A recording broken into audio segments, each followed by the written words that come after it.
നമസ്കാരം. പ്രവാസ ലോകത്തെ വാർത്തകളും വിശേഷങ്ങളുമായി സഹ്യ ഗൾഫ് ന്യൂസിലേക്ക് സ്വാഗതം. പ്രധാന വാർത്തകൾ.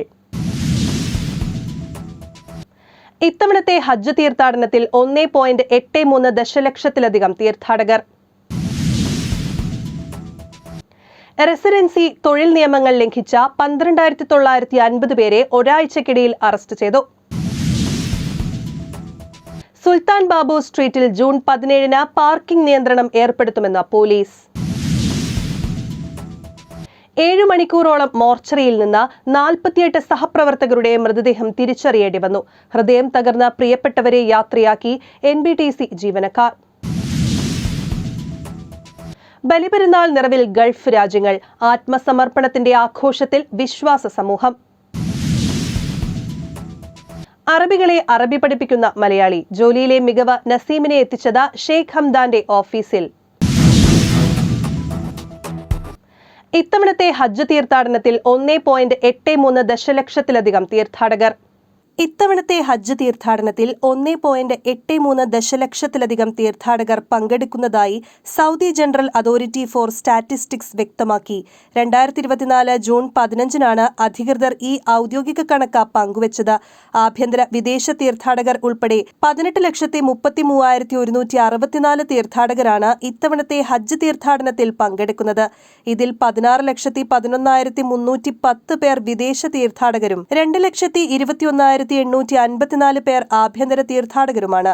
ഇത്തവണത്തെ ഹജ്ജിൽ 9,58,137 പുരുഷ തീർത്ഥാടകരും 8,75,027 വനിതാ തീർത്ഥാടകരും പങ്കെടുക്കുന്നുണ്ട്.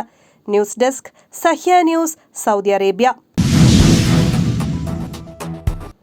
റെസിഡൻസി തൊഴിൽ നിയമങ്ങൾ ലംഘിച്ച 12,950 പേരെ ഒരാഴ്ചക്കിടയിൽ അറസ്റ്റ് ചെയ്തു. രാജ്യത്തെ റെസിഡൻസി തൊഴിൽ നിയമങ്ങൾ ലംഘിച്ച 12,950 പേരെ ഒരാഴ്ചക്കിടയിൽ അറസ്റ്റ് ചെയ്തതായി സൗദി അധികൃതർ വ്യക്തമാക്കി.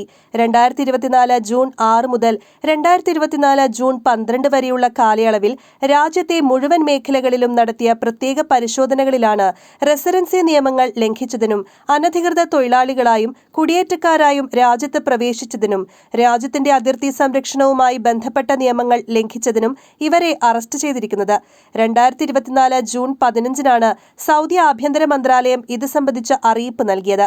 ഇതിൽ 8,213 പേർ റെസിഡൻസി നിയമങ്ങൾ ലംഘിച്ചതിനാണ് അറസ്റ്റിലായത്. തൊഴിൽ നിയമങ്ങൾ ലംഘിച്ചതിന് 1,397 പേരെ അറസ്റ്റ് ചെയ്തിട്ടുണ്ട്. അതിർത്തി സുരക്ഷാ സംബന്ധമായ ലംഘനങ്ങൾക്ക് 3,340 പേരെയാണ് അറസ്റ്റ് ചെയ്തത്. റെസിഡൻസി നിയമങ്ങൾ ലംഘിച്ച രാജ്യത്ത് തുടരുന്ന വിദേശികൾ, അനധികൃത തൊഴിലാളികൾ, കുടിയേറ്റക്കാർ തുടങ്ങിയവരുടെ വിവരങ്ങൾ സെക്യൂരിറ്റി വിഭാഗങ്ങളുമായി പങ്കുവയ്ക്കാൻ സൗദി ആഭ്യന്തര മന്ത്രാലയം നേരത്തെ രാജ്യത്തെ പൗരന്മാരോടും പ്രവാസികളോടും ആവശ്യപ്പെട്ടിരുന്നു. ഇത്തരക്കാരെ കണ്ടെത്തി നടപടികൾ കൈക്കൊള്ളുന്നതിനായി രാജ്യത്തെ വിവിധ സുരക്ഷാ വിഭാഗങ്ങളുമായി ചേർന്ന് ആഭ്യന്തര മന്ത്രാലയം പ്രത്യേക പരിശോധനാ നടപടികൾ അതിവിപുലമായി നടത്തിവരികയാണ്. ഇത്തരം വിവരങ്ങൾ പൊതുജനങ്ങൾക്ക് അധികൃതരുമായി പങ്കുവയ്ക്കുന്നതിനുള്ള നമ്പറുകളും മന്ത്രാലയം അറിയിച്ചിട്ടുണ്ട്. മക്ക, റിയാദ് എന്നിവിടങ്ങളിൽ 911 എന്ന നമ്പറിലും സൗദിയുടെ മറ്റു മേഖലകളിൽ 999 എന്ന നമ്പറിലും ഇത്തരം നിയമലംഘനങ്ങൾ അധികൃതരുമായി പങ്കുവയ്ക്കാവുന്നതാണ്. രാജ്യത്ത് നുഴഞ്ഞുകയറാൻ ശ്രമിക്കുന്നവർക്ക് ആവശ്യമായ സഹായങ്ങൾ നൽകുന്നത് വലിയ കുറ്റകൃത്യമാണെന്ന് സൗദി ആഭ്യന്തര വകുപ്പ് മന്ത്രി prince Abdul Aziz bin Saud bin Naif 2021 July 3-ന് മുന്നറിയിപ്പ് നൽകിയിരുന്നു. ഇത്തരക്കാർക്ക് വിവിധ സഹായങ്ങൾ നൽകുന്നതും ഇവർക്ക് യാത്രാ സൗകര്യങ്ങൾ ഒരുക്കുന്നതും വിവിധ സേവനങ്ങൾ നൽകുന്നതും ഗുരുതരമായ കുറ്റകൃത്യമായി കണക്കാക്കുമെന്നും ഇത്തരം പ്രവർത്തനങ്ങൾക്ക് പിടിക്കപ്പെടുന്നവർക്ക് 15 വർഷം വരെ തടവും 1 മില്യൺ റിയാൽ പിഴയും ശിക്ഷയായി ലഭിക്കാവുന്നതാണെന്നും സൗദി ആഭ്യന്തര മന്ത്രാലയം നേരത്തെ അറിയിച്ചിട്ടുണ്ട്. News desk, Sahya news, Saudi Arabia. Sultan Babu സ്ട്രീറ്റിൽ ജൂൺ 17-ന് പാർക്കിംഗ് നിയന്ത്രണം ഏർപ്പെടുത്തുമെന്ന് പോലീസ്. സുൽത്താൻ ബാബു സ്ട്രീറ്റിന് ഇരുവശങ്ങളിലും 2024 ജൂൺ 17 തിങ്കളാഴ്ച വാഹനങ്ങൾ പാർക്ക് ചെയ്യുന്നത് നിരോധിച്ചതായി റോയൽ ഒമാൻ പോലീസ് അറിയിച്ചു. 2024 ജൂൺ 15-നാണ് പോലീസ് ഇക്കാര്യം അറിയിച്ചത്. സുൽത്താൻ ബാബു സ്ട്രീറ്റിൽ അൽ ബറാഖ പാലസ് മുതൽ ബുർജ് അൽ സഹ്വ റൗണ്ട് എബൌട്ട് വരെയുള്ള മേഖലകളിലാണ് ജൂൺ 17-ന് രാവിലെ പാർക്കിംഗ് നിരോധിച്ചിരിക്കുന്നത്. ഇത് സംബന്ധിച്ച അറിയിപ്പ് കർശനമായി പാലിക്കാൻ പോലീസ് ആഹ്വാനം ചെയ്തിട്ടുണ്ട്. News desk, Sahya news, Oman. 7 മണിക്കൂറോളം മോർച്ചറിയിൽ നിന്ന് 48 സഹപ്രവർത്തകരുടെ മൃതദേഹം തിരിച്ചറിയേണ്ടി വന്നു. ഹൃദയം തകർന്ന പ്രിയപ്പെട്ടവരെ യാത്രയാക്കി NBTC ജീവനക്കാർ.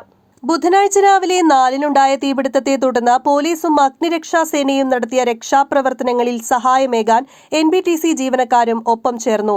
രക്ഷാപ്രവർത്തനം 10 വരെ തുടർന്നു. അതിനിടെ 100-ലേറെ പേരെ ആശുപത്രിയിലെത്തിച്ചു.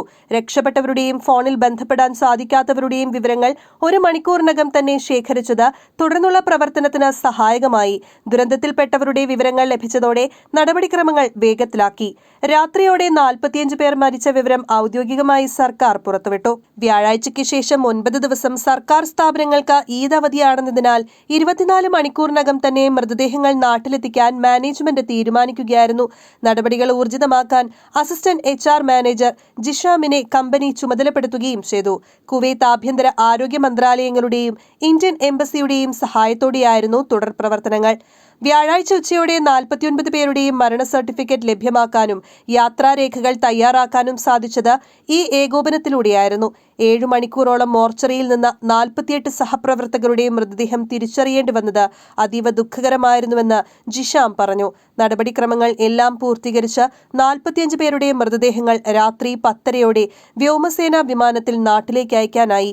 പരുക്കേറ്റ് ചികിത്സയിൽ കഴിയുന്ന 31 പേരെ സന്ദർശിച്ച് പിന്തുണയറിയിച്ച മാനേജ്മെന്റ് അംഗങ്ങൾ അവർക്ക് മികച്ച ചികിത്സ നൽകി എത്രയും വേഗം സാധാരണ ജീവിതത്തിലേക്ക് തിരിച്ചുകൊണ്ടുവരുമെന്നും പറഞ്ഞു. News desk Sahya news, Kuwait. Baliperunnal നിറവിൽ ഗൾഫ് രാജ്യങ്ങൾ. ആത്മസമർപ്പണത്തിന്റെ ആഘോഷത്തിൽ വിശ്വാസ സമൂഹം. ആത്മസമർപ്പണത്തിന്റെ സന്ദേശവുമായി ഒമാനിൽ ഒഴികെയുള്ള ഗൾഫ് രാജ്യങ്ങൾ ഇന്ന് ബലിപെരുന്നാൾ ആഘോഷിക്കുന്നു. ഒമാനിൽ നാളെയാണ് പെരുന്നാൾ. ത്യാഗത്തിന്റെയും സഹനത്തിന്റെയും മഹത്വം വിളിച്ചോതി വീണ്ടും ഒരു ബലിപെരുന്നാളിന്റെ നിറവിലാണ് വിശ്വാസി സമൂഹം. പുലർച്ചെ പുത്തനുടുപ്പണിഞ്ഞെത്തിയ വിശ്വാസികൾ പെരുന്നാൾ നമസ്കാരം കഴിഞ്ഞ് പരസ്പരം ആശംസകൾ അറിയിച്ചും സെൽഫി എടുത്തും സന്തോഷം പങ്കുവച്ചു. News desk Sahya news, Dubai. അറബികളെ അറബി പഠിപ്പിക്കുന്ന മലയാളി. ജോലിയിലെ മികവ് നസീമിനെ എത്തിച്ചത് ഷെയ്ഖ് ഹംദാന്റെ ഓഫീസിൽ. അസ്സലാമു അലൈക്കും. വ അലൈക്കുമുസ്സലാം. 2 അറബിക് അഭിവാദ്യവാക്യങ്ങൾ പഠിപ്പിച്ച് സിനിമയിൽ ദാസനും വിജയനും കടൽ കടക്കാൻ ആത്മവിശ്വാസം നൽകിയ മലയാളികൾ ഒരിക്കലും മറക്കാത്ത ഗഫൂർക്ക. ഇന്ന് കാലം മാറി. കഥയും. ഷാർജ സർവകലാശാലയിലെ കോളേജ് വരാന്തയിൽ കാതോർത്താൽ അറബിക് ഭാഷാ പഠനം കേൾക്കാം. പഠിപ്പിക്കുന്നതാകട്ടെ നല്ല അസ്സൽ മലയാളി. മലപ്പുറം ദേവതിയാൽ സ്വദേശി Naseem Devathiyal. Sharjah university skyline university കോളേജിലെ അറബിക് പ്രൊഫസറാണ് നസീം. അവിടെ അറബിക് ഭാഷ പഠിക്കുന്നതാകട്ടെ UAE സ്വദേശികൾ ഉൾപ്പെടെയുള്ള വിദ്യാർത്ഥികൾ.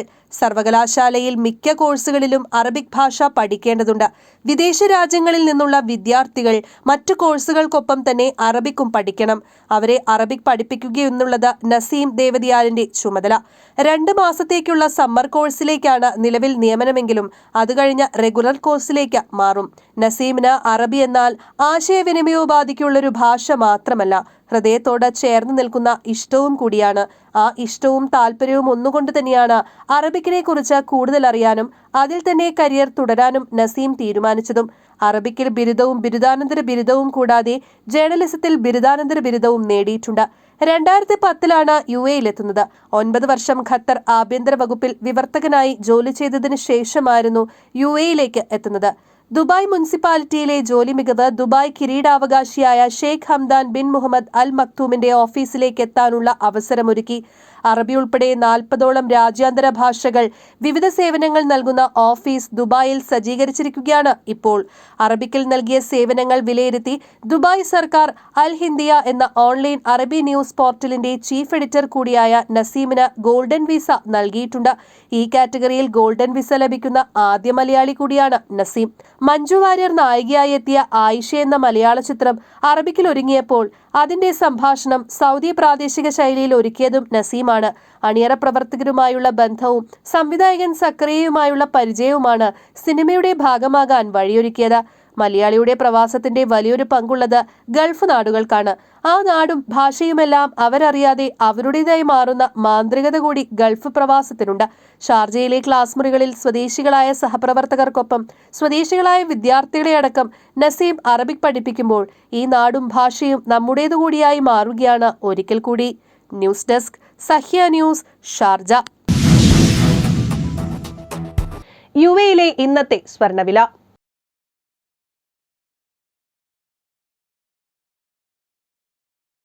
ഇന്നത്തെ ഗൾഫ് ന്യൂസ് ഇവിടെ പൂർണ്ണമാകുന്നു. ഗൾഫ് ന്യൂസ് വീണ്ടും നാളെ ഇതേ സമയം. നന്ദി, നമസ്കാരം.